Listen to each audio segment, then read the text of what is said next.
তারপর তুই কখন এলি? এই তো এলাম। কালকে তো শরীরটা একদম খারাপ ছিল না? হ্যাঁ, গলাটা ধরে আছে। গলা তো বসে ওষুধ খাচ্ছিস? হ্যাঁ, ওষুধ খাচ্ছি, গলা ধরে আছে। দেখ না, ভেতরে গলা। আমি আজকে সেই রান্না করেছি, কিছু ভালো হয়নি। রুটি খাবো রাত্রে, কি দিয়ে খাবো ভালো লাগে না রোজ দিন। আর রান্না করতে ইচ্ছাও করে না, রোজ দিন রান্না করো দিয়ে ইচ্ছা করে না।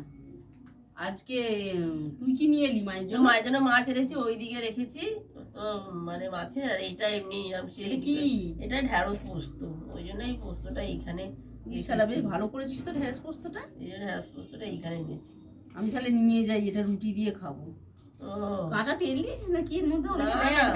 না, আমি কাঁচা তেল দিইনি।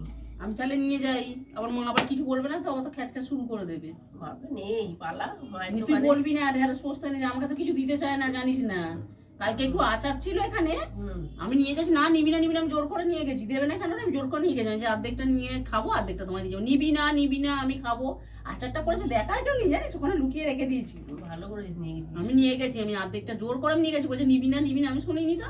তারপর সেদিনকে পুঁই শাক, দাঁড়া এসে কথা বলবো। আমি আগে তরকারি আছে, মাছের ঝোলে, তারপরে ডিম সিদ্ধ, ওইসব মা খাবে, আমার ওই দরকার নেই। আমি এই পোস্তটা নিয়ে গিয়ে রাত্রিবেলা রুটি খাবো। ভালোই হয়েছে ঢেঁড়স পোস্তটা, এ আমার একা রুটি দিয়ে ভালোই হয়ে যাবে। যাই নিয়ে যাই। হ্যাঁ, আবার চলে আসো, এসে তোকে পুঁই শাকের কথাটা বলছি, দাঁড়া।